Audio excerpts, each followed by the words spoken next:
It seems like the internet is not a big fan of certain matches and feuds going into WrestleMania. I'm as shocked as you are that the internet is upset, ladies and gentlemen. But I'm not, but we're gonna nonetheless talk about all of these things because there are certain feuds and matchups going on right now in WWE specifically that people are just not so hot on. There's a bunch of dislikes, and we're gonna take a look at the internet, ladies and gentlemen. It's a dangerous, dangerous place and a dangerous idea for Matt over here to even Google such things. I went on Instagram and I went on WWE's page thing, and I looked in to see what people were actually talking about. For example, Rhea Ripley. She's got the whole contract thing. She's running around backstage with Adam Pearce, and she's signing it herself. She's just gonna get herself into that match, into the triple threat to be between Rhea and Bianca and Io, and people are not always so excited about this. One comment, and we don't put names here, and it says, if you call Charlotte overrated, make sure you include Rhea too, with like almost 600 likes. Is it true? See, the thing is with Rhea's character right now, I haven't been a big fan of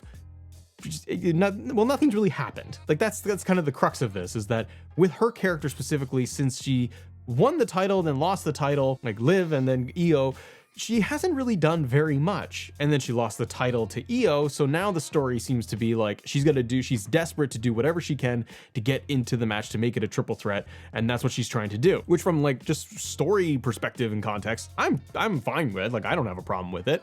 I can see like, maybe let's see how this plays out over the next couple of weeks and what direction they'll take. Will they make Rhea's character more desperate? Because that's a little bit more interesting than just somebody who's big and dominant.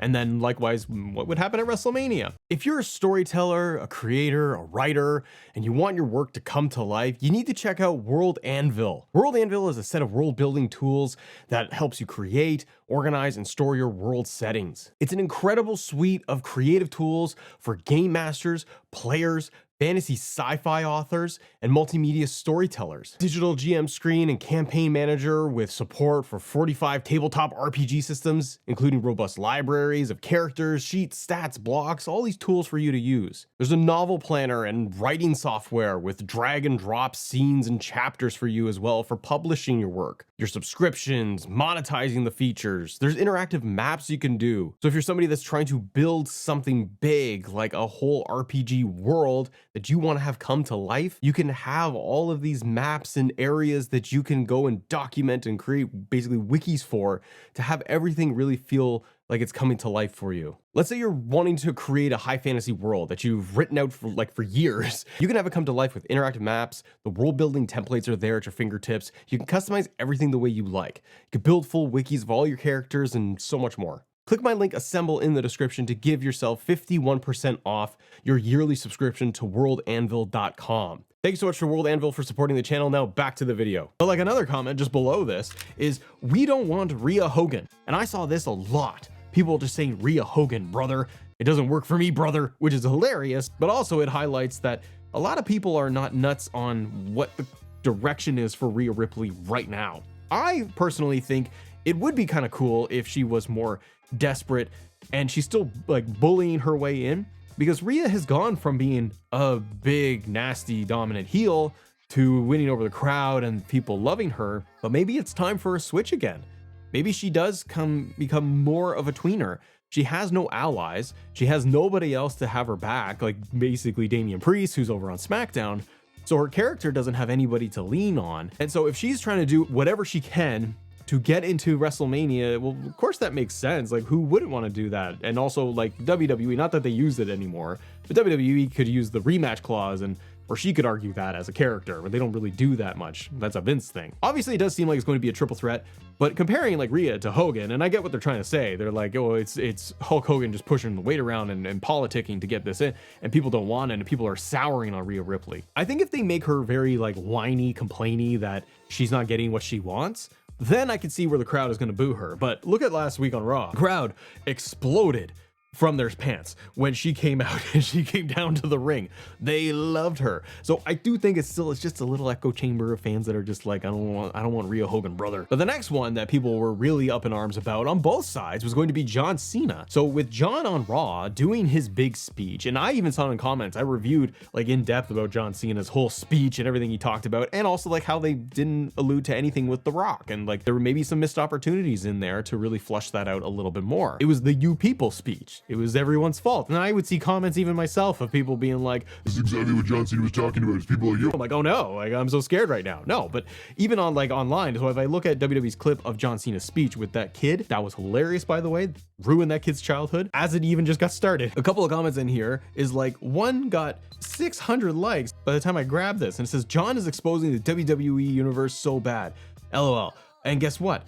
Not one word he said was wrong. Was John Cena right? That's the question I have for you then. Are they right? Is John Cena right in everything he said? Is that it's everyone's fault? We used him as a toy. We propped him up. He would be dominant and pushing through as a big time champion, and then people booed him for that, which is all very true. Like, I gotta say, John isn't like saying anything crazy. He's not speaking out of turn. And it wasn't a big, let me tell you something, brother, but it was very much a, you people are the problem. You are very much the problem. So I can see where some people have a little bit of qualms and issues with how John Cena went about this, but there's still several weeks left. Like, we're gonna get John and Cody doing these segments, hopefully a beatdown, hopefully something else, and hopefully for me, he's gonna touch on why he is siding with The Rock and why he did that. Or is The Rock simply just the catalyst for John Cena going overboard and finally saying enough is enough? Like another person wrote, is Cena's point valid? I think so. I mean, I kind of think it is valid, and it will be interesting. I'm very interested to see WrestleMania with Cody and Cena, and obviously over the next couple of weeks as they build to it, how will both of them be presented and how will the crowd react?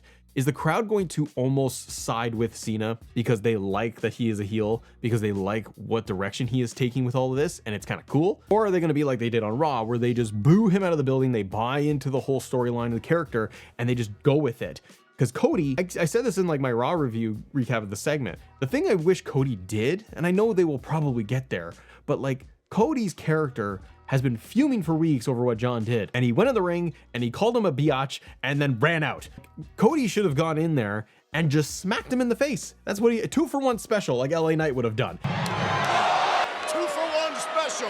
He should have done something to get a reaction or do a pull apart or something, and that's just me because I'm like, well, I want more, I want everything right now, damn it. But no, I think that Cody should have been more aggressive, because he's been aggressive and getting so angry every week. And he finally confronts the guy and it's like, you're a bitch, and then he ran away. So I think they could have done more. The next topic though, that came up all week long, was going to be with Penta, Braun Breaker, and Penta saying, I'm going after the Continental Championship, the Intercontinental Championship. But Penta might be going for the IC title. But then we also had Dom Mysterio, and he's got belt, and he's kind of interesting now. I wonder if Dom is going to be a triple threat. Many multi-man matches are going to be at WrestleMania. That's the feeling I get. But one comment at the very top was, this is somehow ending with Dom as IC champ. I wouldn't hate it. I said way back, probably last year or the year prior, that as Dom Mysterio was like super hated and over as a big heel, like everyone just hated his guts, I would have loved Dom to win Money in the Bank and Dom to win the world title. As outlandish as it is, it'd be kind of cool because he was so hated, and Dom has cooled off quite a bit. Like, he doesn't get the same reaction, but they also don't put him in a position where he's doing the thing where he's in the ring on the microphone and getting it chopping up with the crowd as much. If Dom walked out, if we got Dom, Finn, Penta, Braun Breaker, heck, throw Sheamus in there too, why not? Like, just make it a 5-6 way match, ladder match for the IC title. What if they did that at WrestleMania and Dom ended up grabbing the belt, or it fell and he grabbed it, almost an accidental champion? I think it would be excellent for Dom. I love to see Penta as champion. Braun Breaker, I feel like they just haven't done very much lately to build his character to the height that I think we want him to be at. I think they could do more. Penta as champion, be excellent, but he just came into WWE, and I think that they could slow burn him a little bit more and give him more time to eventually get there. I can totally see him as IC champion. Dom, I just think is very interesting because, you know what?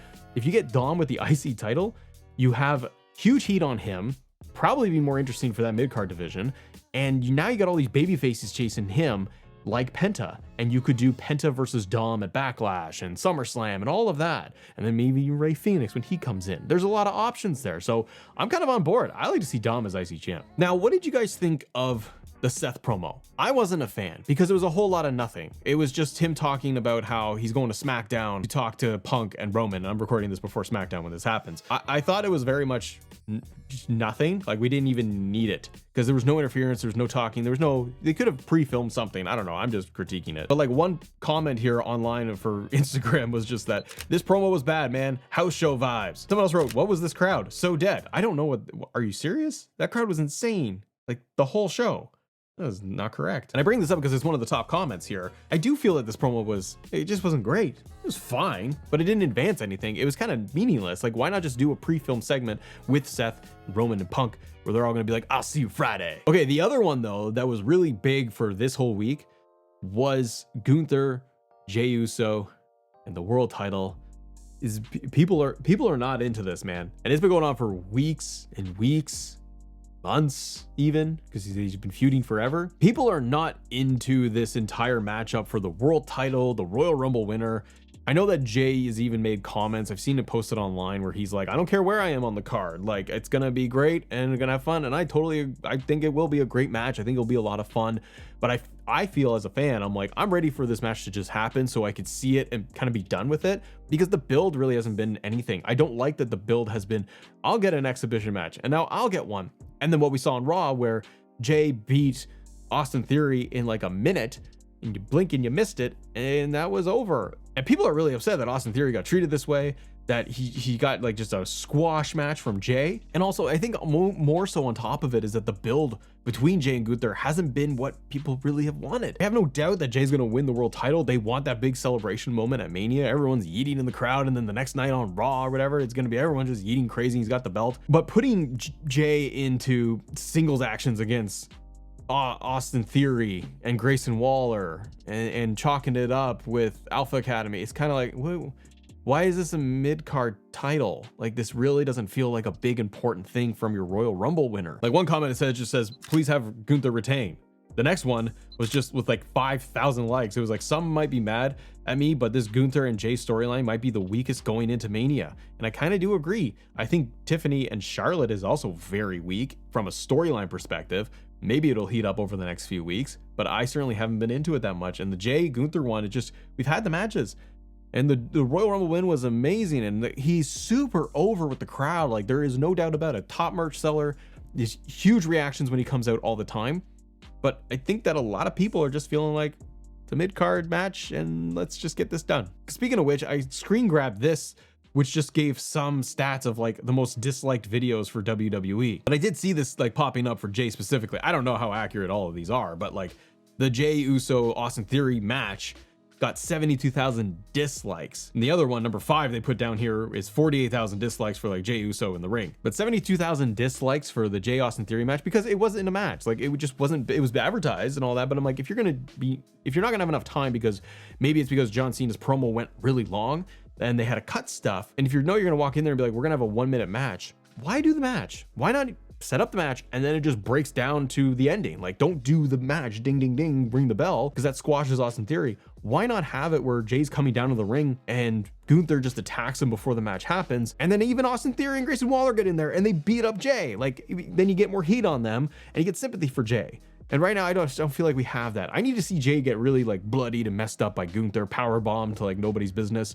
and then he has to climb from underneath. Something about the story just hasn't really worked, but there is a lot to like. I'm intrigued with the SmackDown tag division. I want to see what Chelsea Green's gonna do with the US title and her new faction. I think that's a lot of fun. AJ Styles, Logan Paul. Not a big Logan Paul fan, but I think that match is probably gonna be a lot of fun to watch. And maybe they can heat some of this stuff up. I think that with Jey, they really got to heat this thing up. The Seth, Roman, Punk, I'm just curious from a storyline perspective what they will do, and it'll be a lot of fun to watch. But have these stories, like the Rhea and the Jey ones, what do you think? Are they kind of letdowns right now? Are they making some mistakes creatively with the whole positioning and what they're doing with it? Let me know in the comments below. And if you guys can, subscribe to the channel. It helps support us a ton as we were trying to grow this thing to 50,000 subs by WrestleMania. It's coming up real fast. Don't have a watch on. Have a great day. Watch this video if you want more. See ya.